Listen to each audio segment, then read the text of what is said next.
조선시대 산노동이라고 불린 수원의 작은 평화로운 마을에 일제의 침략과 수탈에 시달리며 살아온 산놀이 사람들은 일제의 만행에 대항하기 위해 각자의 방법으로 독립운동에 나섰다.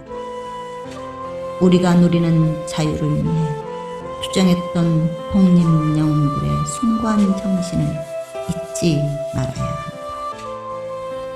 19살의 꽃다운 나이에 서대문 형무소에서 일제의 고문과 옥고를 치르고 석방 9일 만에 순국한 이성경 열사. 순국 100주년을 맞아 자료를 통해 그의 발자취를 수원박물관 임경표 학예사의 설명을 특별 전시실에서 들었죠. 네, 올해는 그 수원 사람이 이성경 선생님의 그 순국 100주년이 되는 해입니다. 이성경 선생님은 수원면 산누리에서 태어나서 3.1 운동에도 참여를 했고 또 조선의 독립을 목표로 한 구국민단을 박선태 등과 결성해서 비밀리 활동하다가 일제 경찰에 체포됐습니다. 그리고 옥고를 치르는 중에 혹독한 고문을 이기지 못하고 가석방된 뒤 그 9일 만에 19살의 나이에 순국을 하였습니다. 현재 그 이성경 선생님의 사진은 지금 있는 상태가 아니라서 그 언니인 이현경의 모습을 모티브로 해서 그려진 초상화가 유일하게 지금 남겨져 있습니다. 지금 저희 전시 주제 중에 2부의 주제가 산누리 산남매의 독립운동입니다. 그 산누리 산남매라고 제가 표현한 것은 그 이성경 그 열사의 언니인 이현경 그리고 이용성 동생까지도 모두 이제 독립운동에 참여했기 때문입니다. 그 중에서도 먼저 이성경 선생님의 그 어떤 행적을 찾아보면 먼저 수원 공립보통학교를 졸업을 했습니다. 그래서 저 수원 당시의 수원 공립보통학교의 모습을 좀 살펴볼 수 있고요.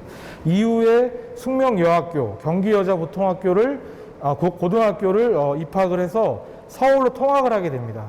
그 서울로 통학을 하면서 만난 그 동네에 함께 학교를 서울로 통학하던 박선태라든지 최문순이라든지 이런 사람들과 함께 바로 그 구국민단을 결성을 하게 됩니다.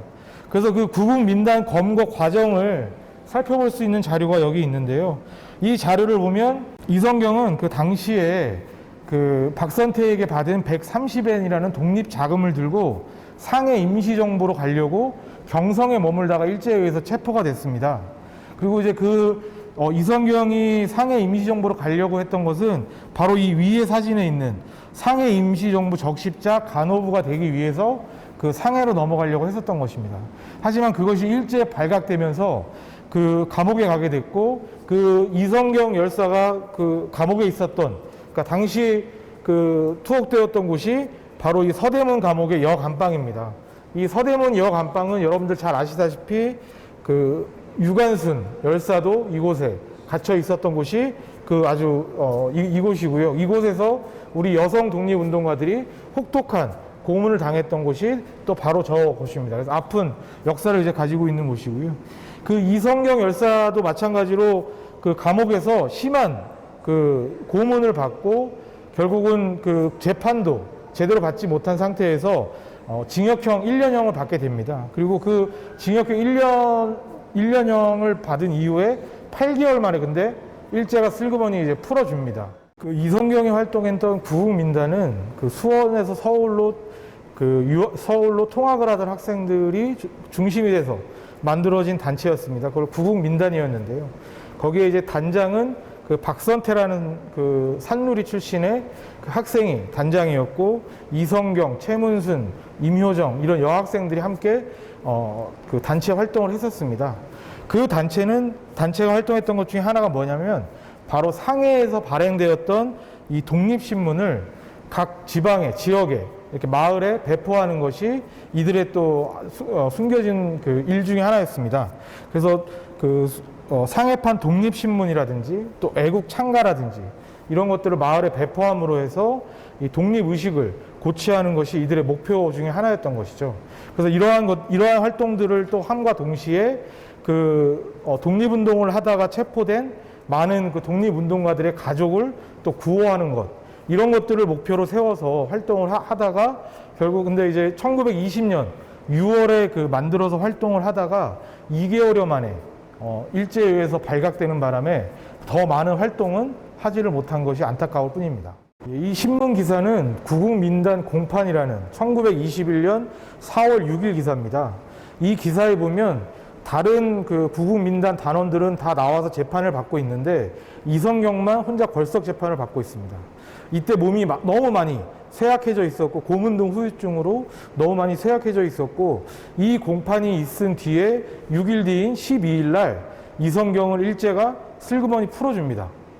그리고 나서 이성경이 돌아온 곳이 어디였냐면 바로 이쪽에 이제 수원역인데요. 수원역 앞쪽에 그 첫째 오빠 이완성이라는 분의 집이 있었습니다. 그 집 근처에 남아있는 옛 민가, 이 집이 곧 그 이성경 순국지는 아니고요. 이 부근으로 추정되는 곳에 그 오빠의 집에서 그 치료를 받다가 9일 만에 숨집니다. 즉, 그 9일 만에 숨졌다는 이야기는 뭐냐면 모진 고문으로 일제가 혹시 이성경이 감옥에서 죽어서 전 민족적인 또 봉기가 일어날까봐 미리 몰래 풀어준 것이죠. 그리고 나서 집으로 돌아와서 끝내 그 제대로 이제 치료받지도 못하고 그 고문 후유증으로 인해서 순국을 하게 된 것입니다. 이성경 순국지로 보이는 것은 이 수원역 바로 앞에 있는 이 교통섬이라는 곳이 이성경의 이제 순국지로 이제 추정이 되고 있고요. 이 정말 그 일제에 의해서 어떻게 보면 그 19살 그 어린 나이에 그 조국에서 독립 운동을 했다라는 그 이유 하나만으로 모진 고문을 가했고 그 결과 그 목숨을 잃게 된 정말 나라를 위해서 목숨을 바쳐서 끝까지 독립운동을 했던 분이 바로 이 이성경 열사라고 할 수 있습니다. 아까 설명드렸던 이성경의 또 그 언니 또 동생이 마찬가지로 그 독립운동에 투신을 했습니다. 저쪽 안쪽에 있는 그 여자 사진이 바로 이성경의 언니인 이현경입니다. 저 얼굴을 모티브로 저희가 이성경의 상상화를 그리기도 했는데요. 그 언니인 이현경은 일본에 유학에 있던 시절에 1921년 3월에 그 3.1 만세운동 2주년 기념 만세운동을 도쿄 히비야 공원에서 펼쳤습니다. 그 때문에 결국 또 일제 경찰에 붙잡히게 됐는데요. 그 감옥 안에서 그 이성경의 순국 소식을 들었던 또 그런 슬픈 내용이 있고요. 귀국 후에는 그 전국 여성단체인 근우회 조직을 하는 등 사회운동과 독립운동에 앞장섰던 것이 바로 저 언니인 이현경이고요.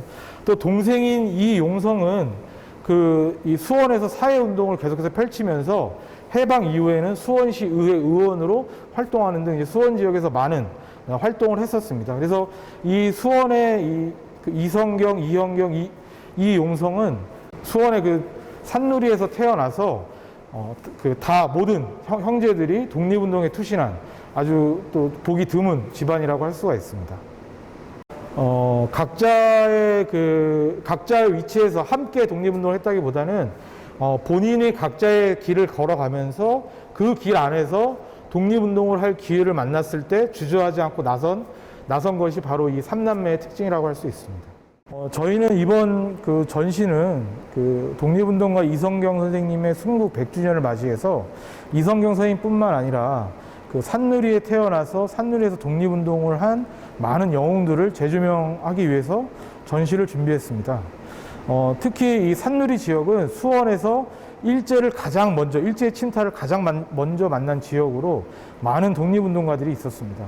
그 중에서도 민족대표 48인 중에 한 명인 그 김세한 선생님이라든지 또 김세한 선생님을 도와서 그 3.1운동과 신간의 활동을 했던 김노적 선생님, 그리고 이제 수원 곳곳에 이제 경문을 붙여서 조국의 독립의지를 불살랐던 그 김장성 선생님 등등 많은 독립운동가들이 그 수원뿐만 아니라 조국의 독립을 위해서 열심히 나섰고 그분들의 관련된 자료를 통해서 우리가 그분들의 희생을 잊지 않기 위해서 이번 전시를 마련하게 되었습니다.